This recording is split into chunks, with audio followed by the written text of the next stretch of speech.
Welcome back to the Xfinity Analyst Desk and ESL Pro League Season 6 opening night. We just saw SK and Team Liquid split their series 1-1, and on the other stream we saw the new Optic lineup based primarily out of Europe, 3 players still competing from there. They went 2-0 over Ghost Gaming. Now on the main stream, we get to the fun stuff. We've been waiting for it all day, looking at this new Cloud9 Super Team lineup compete for the first time in ESL Pro League. We saw them a little bit shaky in the ESL New York qualifiers, but now we get to see a little bit more, which is always fun. I've got James here, I've got DeBears here still with me. Let's start, before we get into Cloud9, let's start with CLG. CLG, well, after they lost their coach, I'm a pet. They've kind of fallen a little bit, no pun intended, to SK fallen, but you know, they lost to Rise Nation this past LAN tournament. No slouches though. No slouches. Guys are no slouches. No slouches, but the thing is, they didn't have Kusta. Now he's back. Hopefully he's stronger than ever. He's ready. He's hungry. He's going to be opping. I want to see the op in Kusta's hands. I love seeing the op. But with the leadership of Ryu coaching them, I think that they will be able to leave off from last season. Hopefully they could do a little better from last season. It's going to be tough because there's a lot of great teams here. I think I want them to do well. I do. I like feel them. like you want every team to do well. You don't want anyone to fail or struggle. I want everyone to win, but that's not the case. That's not how life works, Jason. Are we putting any stock? Because we'll bring up the Cloud9 lineup as well in just a second. And one thing that we've seen these past week is, you know, obviously the ESL New York qualifiers, Cloud9 was using Swag instead of Shroud here, instead of Automatic, and now we have Shroud stepping in for Automatic in this tournament. Also, for the CLG side of things, they were missing Kusta for the ESL New York qualifiers. Are we putting any stock in like how that might have affected their play? You know, missing some. I mean, Kusta's a big name player for CLG. Automatic's huge for Cloud9. I mean, how much faith are we putting in them with stand-ins? I think missing Kusta is worse than. Okay. I think that's worse for CLG than missing Jordan and Shroud would be for Cloud9, because Cloud9 has such a dynamic lineup, whereas CLG's more like set in stone. This is your role, right? They had the coach. They had the very like formulaic game plan. Kusta's like he's the nutty factor, right? Yeah. Like, obviously Rikke could pull that off as well, but it's kind of planned into the gears that Kusta is that X factor. He's like the ace up the sleeve who's going to come hopping around a corner and no scope you in the face. That's what he can do. Like, I've seen him pull some ridiculous matches back that should have been lost. Now, for anyone who wasn't involved in the pre-show, you had an interesting prediction saying that, you know, Shroud stepping in tonight, that you actually thought that Shroud would perform better than we saw from him in recent months, just because, you know, he's not part of this team anymore. He's not in his own head. He doesn't care what Reddit thinks. He's not on the team. Like, he's literally just gonna go have fun and, you know, 2-tap people in the head. Like, that's what I always told Mike. I was like, Mike, like, just don't care. I know it's a major, but just don't care about this match and you'll drop 40. Like, that's how he is. He just, if he turns his brain off, he'll just whip to everybody's head. Eric, is there some truth in that for those players? Yeah, I think so. I think, you know, Shroud's on top of the world right now. He gets 20,000 people every time he streams online. He's playing for fun at this point. He's a backup. He's like, yeah, you know, whatever. I get like 1 sub a day at Subway, and he gets like 500,000. Like, I'm on a bulk with 1 sub. Not bad. You can see the odds up here on the screen as well. Obviously, Cloud9 going to be favored going into this one. That's not too egregious, I don't think, those numbers at all. But let's talk specifically about the maps now, because it is going to be the same 2 maps that we just saw, but focusing on the first one, which is going to be Train. Train, I definitely think C9 is going to take Train. They've always been a pretty strong Train team. Why? What makes them a strong Train team? They can be pretty explosive at times. I remember watching their demos like 4 or 5 months ago, where they had a pretty fast outside strat. I would take it, you know, I would use it. I would kind of copy it in a way, and it worked pretty nicely. But lately they've able to adjust it, maybe slow it down a little bit. But with this new lineup, I don't know. They have 4 in-game leaders, and it's Train. There's a lot of openings. They could just call something on the fly and work with it. What is the big transition we saw out of Cloud9 as an analyst working with them? Because we did notice, you know, the major qualifier heading into Cologne, heading into the major itself, they got a little bit slower than what we'd seen, like running more of those like slower paced tactics. Was that designed from you and the coach of trying to work on that kind of aspect? Yeah, it was kind of like we went for the long con, right? Like, we didn't want to. Yes, we want to win every tournament, but like the goal was to get to the major, right? Like, that was the goal. Like, we want to have our playbook ready for the major and to get to the major, right? So if there's other tournaments along there that are not necessarily a requisite for getting into the major, we want to do well. We want to try stuff out, and if we win, that's great. but we're not going to throw the whole playbook there if we don't need Think to. you're becoming a better team for it as well? Yeah, absolutely. You know, you learn more, right? If you're proving to yourself why a strat works and you're doing that in a match and instead of a scrim, right? Because people are always crying about how scrim, people are playing to win rather than to learn, right? So, you know, sometimes you can only do that at tournaments. Gotcha. Well, we're going to bring the casters back in. We do have Scrawny and Launders still with us, getting through that first match. The nerves are all gone. You guys talked a little bit about being a little scared heading into that first game. I thought you guys did great. Thank you, Moses. Fantastic job, guys. Thanks, guys. It's really supportive. There's going to be a rap about Mom's Casserole after performance. Only the Bears can discuss Mom's Casserole. Right. Casserole about Mom's rap. What about Mom's spaghetti? Knees weak. How are you guys excited for this, seeing this Cloud9 roster? I know we saw them a little bit over the past weekend, but still getting a little energetic over it. Hell yes. Hell yeah. Hell yes. He said.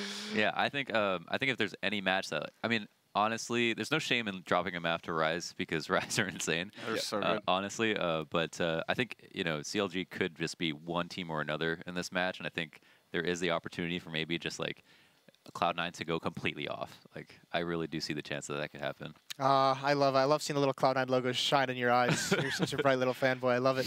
We're going to head to a quick break. We'll be right back with the matches.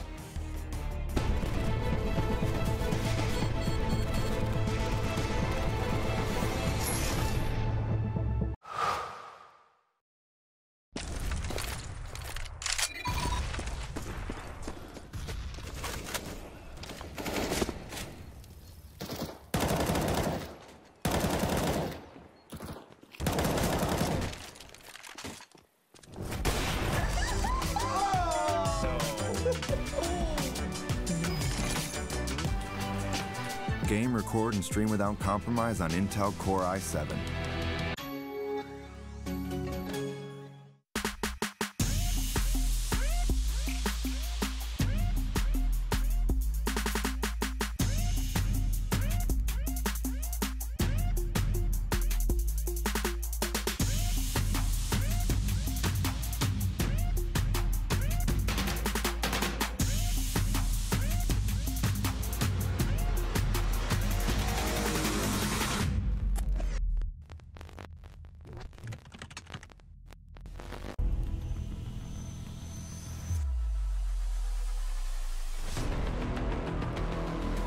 It's going to be absolutely electrifying. I can't wait for this. Indeed, New York is about to get doublet. It is going to be unreal.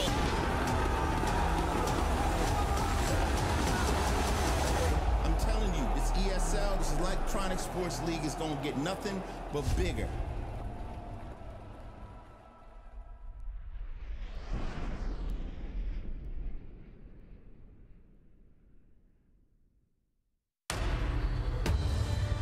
Be focused. Be uncompromising. Be the best and never hold out.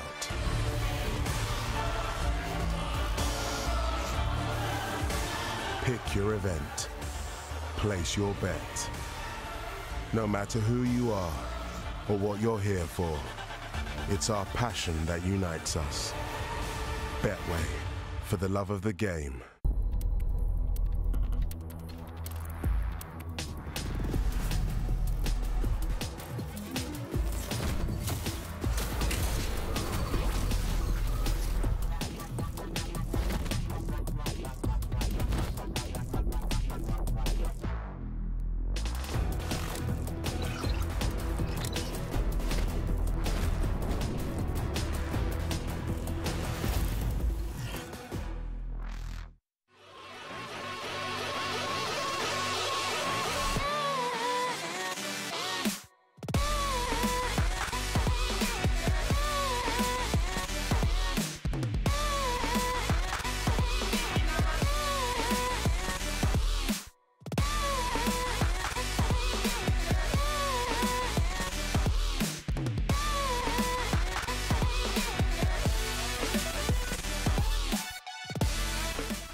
Welcome back, dear friends. It's the ESL Pro League. We're 2 maps deep. We've got 2 more to go. We've swapped up the teams, but we haven't switched maps.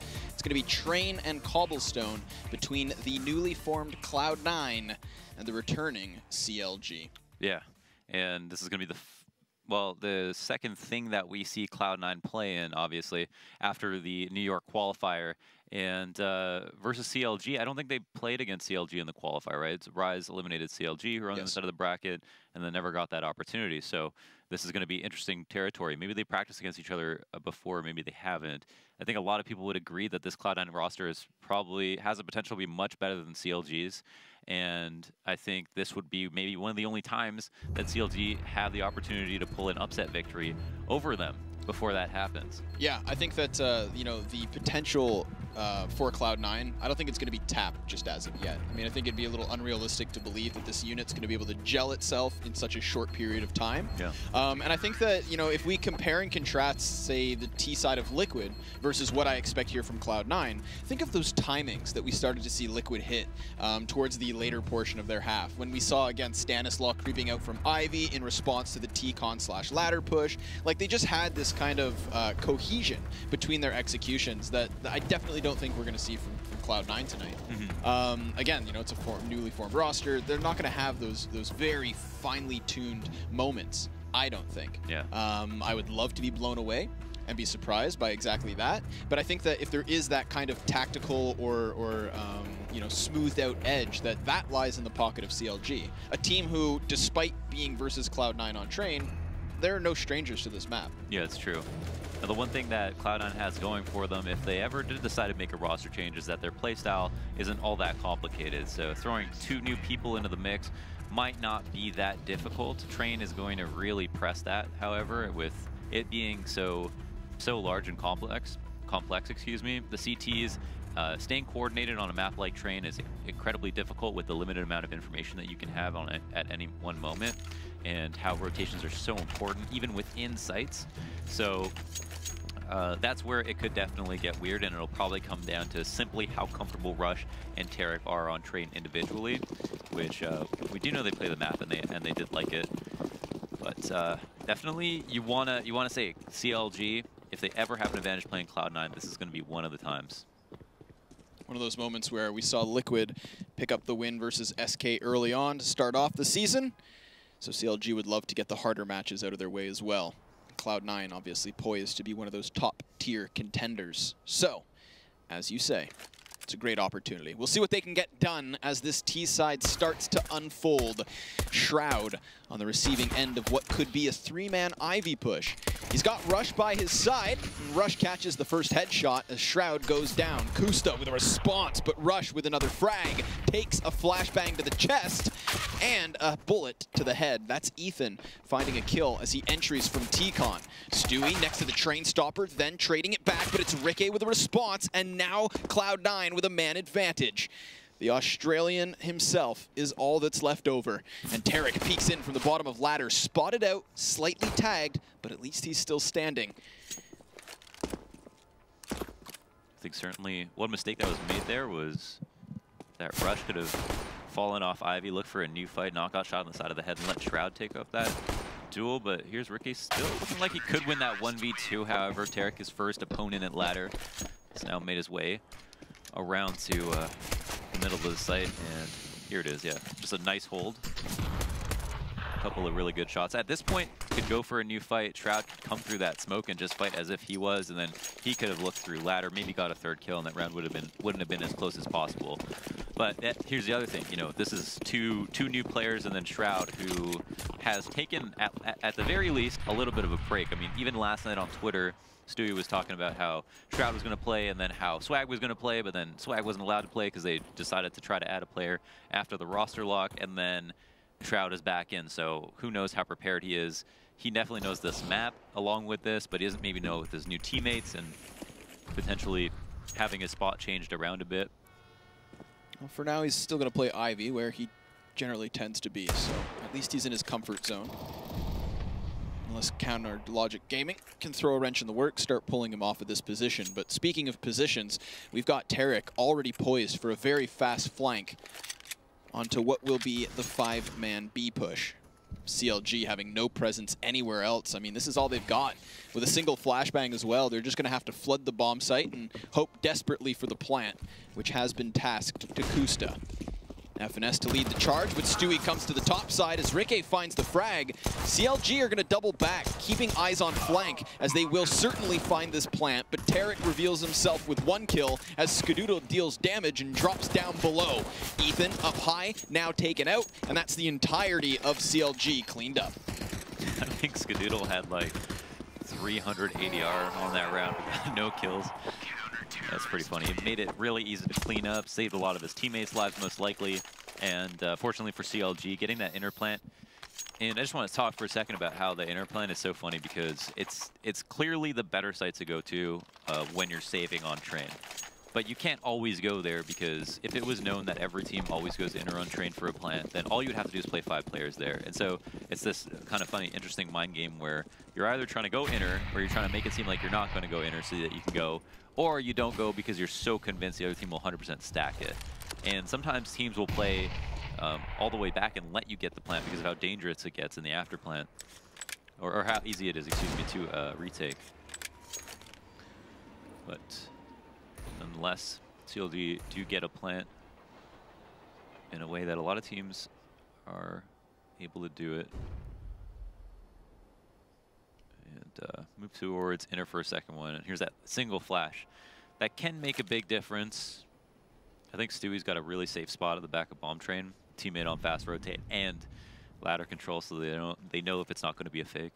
Yeah, we saw Cloud9 with early Ivy presence, having 3 players there, looking like they expected the push, but CLG is just going to go right into this B bomb site. Ethan gets removed from the sky as he falls into the site itself. Tarek coming in quick with a flank, finds 1 frag, and Stewie gets taken down. So the bomb will certainly be planted, but there's only 2 terrorists left over, and both of which pinned on site. Again, damage being dealt by Skadoodle, but kills being cleaned up by the rest of Cloud9. Most important thing is that everybody stays alive in case it does come to a situation where the terrorists can straight up win the round with pistols. And Stewie getting 1 kill and dying is kind of unfortunate, but he was also in a position a little bit farther back where he didn't give up his gun, which is extremely nice for Cloud9, and that's pretty much a write-off. It's understood that CLG are going to buy. Kusta picks up an op, and Cloud9, with a lot of money to spend, aren't going to upgrade these FAMASes. That's something you almost will never do, even though there's quite a big advantage to for having an M4 over FAMAS, at least in my opinion. Don't like that gun very much. No? Not very much. It's better than the glue. Yeah, but that's not saying much. Kusta's going to get boosted up. Tries to catch an angle to the depths of the A site. Of course, over on Ivy is Stewie with 1 op. Skadoodle having the other. Sits ambiguously inside of Zed. Of course, he's on a quick rotation towards B, where Shroud now plays alone. But right now we've got CLG yet again just going for early map control, just trying to keep CLG honest, making sure they're not getting too aggressive, and then waiting. Ethan's going to lead in. He's able to catch Tarek in the side. It's a great flashbang. Blinds up 3 players as Skadoodle topples the first man, but it's the guy on high who will trade this back, using verticality to his advantage and taking CLG to the 3v2, as the bomb will certainly go down. Now Cloud9 already have 2 players on this retake, one of which with a scout. Tarek spotting bodies at a distance as FNS reveals himself, and Ethan catches the kill. So Shroud